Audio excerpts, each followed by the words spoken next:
Today, we're going to talk about advertising. We're going to talk about ways to promote your business, whether you have a business, a nonprofit, or whatever.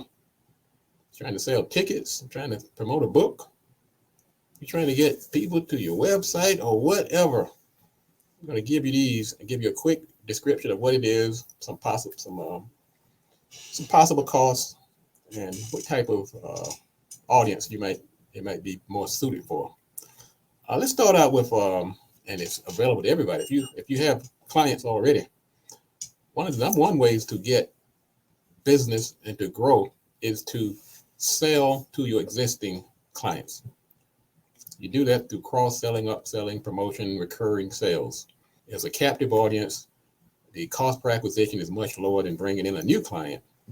And you have the tools almost in your hand. If not, some of these other items I want to talk to you about will help you bring those customers back and get them to spend more and increase the lifetime value. So that's number one. Now, number two is traditional mass media, which sometimes we get in this digital age, we get so hung up on Facebook and YouTube and LinkedIn and TikTok, we forget about traditional mass media. When I say traditional mass media, we're talking about TV, we're talking about radio, we're talking about direct mail, newspapers, and things like that. Well, TV is actually still working. And many people think TV is out of their reach, but programs like cable TV, local networking, and even Hulu now has an affordable package for business owners who want to advertise their products on TV. Radio, we think of radio such as FM radio, we think of AM radio, and also radio like Sirius XM. Very still popular if you're trying to brand and make people say, wow, man, you have really arrived. Many people use TV and radio to really give them that factor. When people see you on radio and TV, they say, wow, man, that's a real company. So sometimes people use it for that alone because they're really trying to really brand their company. Radio and TV is not the cheapest way to go, but if you have some money, if you have a budget, you're trying to reach a very large audience, that's why they call it mass media, then radio and TV is a good way to go. Direct mail is still popular among certain segments of the population. If you are trying to reach the late majority, the laggards, those are people on the consumer adoption process, then the older people, direct mail still works. If you like EDDM, which is a program offered by the Postal Service, Every Door Direct, you can get some pretty good buys. You can send out 1,000 pieces of mail for about $180. You don't have to pay for a list. Just pay to have the piece, the design. The post office will take care of the rest. So traditional mass media is still very popular and it still works. And in any type of advertising and marketing, keep in mind who is the audience. Who is the audience? Very popular way that I've recommended quite often is networking. Networking allows you to get shoulder to shoulder with some of the decision makers. This is very popular if you're doing business to business advertising. You can join networking groups like BNI, you can do meetups, you can do all types of chamber of commerce, things like that, where you put yourself in front of a group of people. And if you are articulate, if you are sharp, if you understand the service, and no person can present that better than you. And networking is a good way to do it. The cost for networking, you join a group like a BNI, you can spend about $600, $700 a year to join, maybe another $400 to rejoin. There may be some small monthly fees, but there are a lot of free networking opportunities like meetups. But you want to get yourself in front of a group of people that might share the same type of audience that you're trying to reach. So networking is a very popular way. I've strongly recommended networking in many occasions to many of my clients. Paid online advertising. If you're trying to reach, let's say people online, Google, probably the default way to do that. You can do a Google AdWords campaign where you're doing a PPC, pay per click, where you're paying for the click. So Google recommends that you spend no less than $300 a month based on their algorithm to get the kind of return that you need. So you put in your keywords, a description, and then you put your money in the kitty at Google, and then they will charge you based on the clicks. That's why PPC is a very good way of advertising. We call that variable rate advertising. In other words, you only pay if somebody takes some type of action. So the PPC of Google Ads is a good way to get your name out to people who are searching on the internet for a type of service. They don't have to know the name of your company. If you're selling window blinds, they would type in window blinds. You might put in a some type of geographic target. We call that a long tail keyword. So window blinds, Prince George's County, Maryland, and then you want your name to come up. And so that's how paid online advertising. That's a good way to get clients. The cousin of that is the SEO, search engine optimization. We call this organic search. The Google AdWords is paid search. SEO is organic search. In other words, you have to go to your website and make sure it has all the keywords and tags and meta tags and alt tags. It's a lot of work. Many people don't want to put in that kind of work to get the kind of result that it takes to get results from a keyword SEO organic search. So that's why they go with the paid PPC route. Social media marketing, very popular right now. Facebook, Instagram, LinkedIn, Twitter. You can do a buy really the same day. The attraction of the social media advertising is the affordability. Now, that doesn't mean you're going to get the kind of result you need, but the threshold for advertising is much lower. You can't go over to the radio station and give them $25, expect to have a radio ad.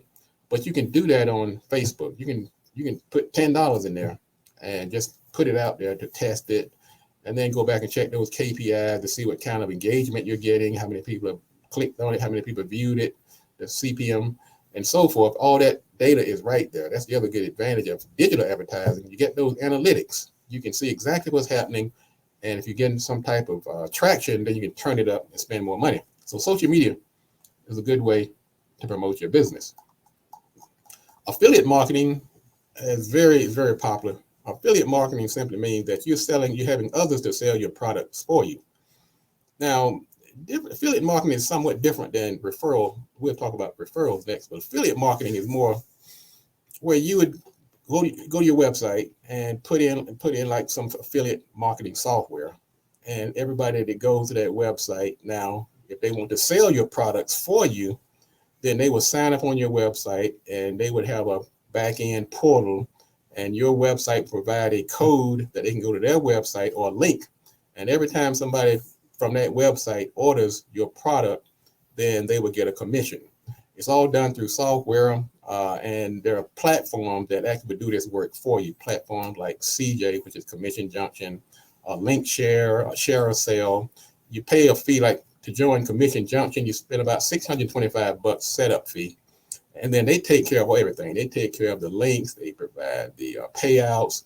They do all the work for you. But if you want to do it yourself, you have to put software on your website. Then you have to handle a lot of that administrative work yourself. But affiliate programs, I've built many companies and helped many clients grow exponentially through affiliate marketing.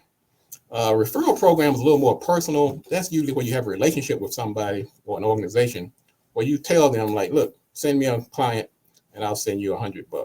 So referral programs and affiliate programs, they're hand in hand where people are selling your product for you.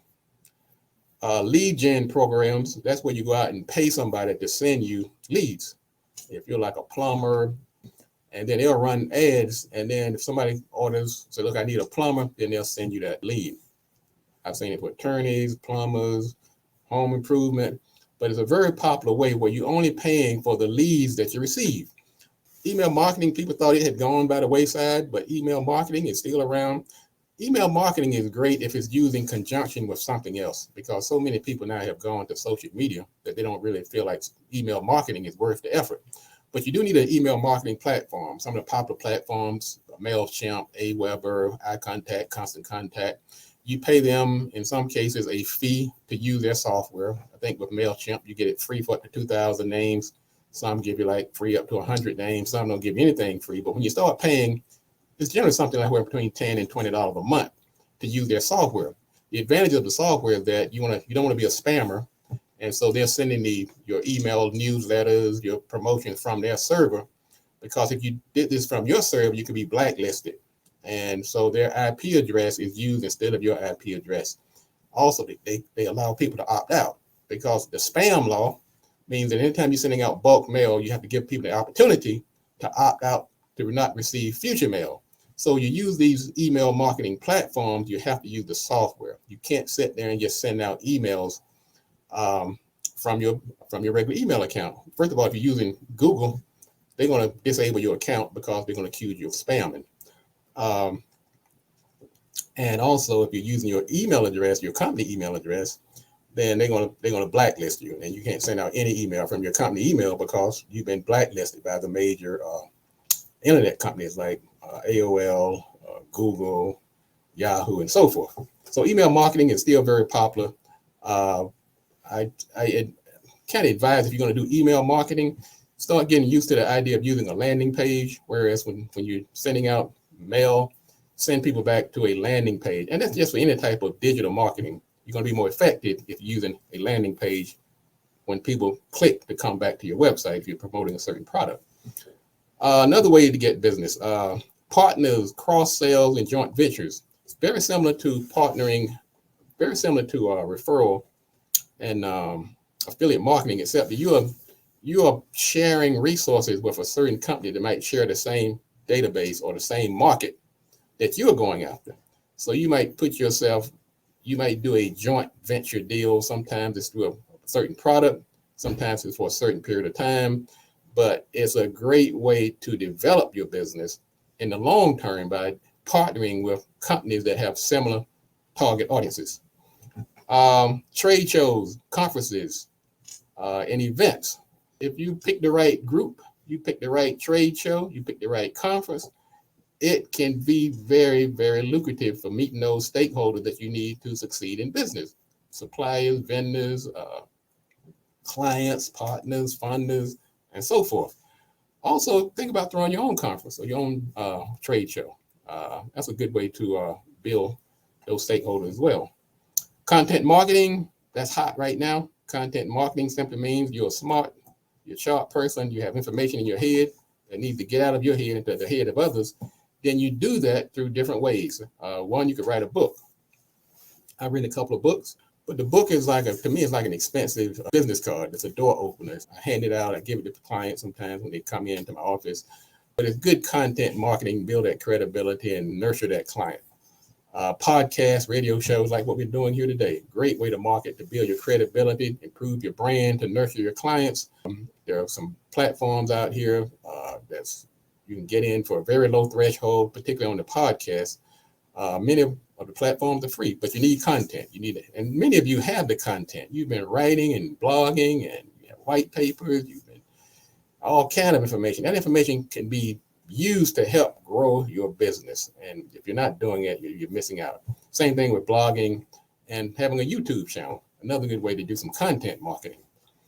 Public relations, once again, if you're doing something great, people need to know about it. There are companies that can help you with this. So PR, letting people know what you're doing, not necessarily to buy anything, but to keep your name top of mind. Public relations is a great way to grow your business.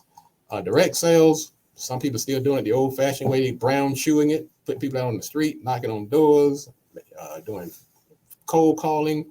So direct sales is still a popular way. It's not as popular as it used to be. There's just more efficient ways to do it, but it depends on the audience. It always comes back to the audience. And my last one, if you have what it takes, you might think about government contracting. Go to sam.gov and get on your list. There's no fee for it. And I think it's a process that every business who plans to be around for the next 10, 20 years, you should go ahead and get on the SAM list. And a cage code. A cage code is a alphanumeric code that Uncle Sam gives you once you become a government contractor. Government contractor simply means that you are been approved by the federal government to do business with the government. Doesn't mean they're going to give you any contract, but you have to go through that process. But it's worth the effort. It's worth the exercise if you're thinking long term as far as growing your business. We've been talking about ways to promote your business. Now you might decide, now which one of these might apply to me? Well, it always comes down to the audience. Think about your audience. Some things just won't work for certain audiences. and some things will work better than others. What I always tell people to do, to try several things and then pick the ones that are performing, and maybe you might put some of the others on the back burner, and unless the market changes or the audience changes.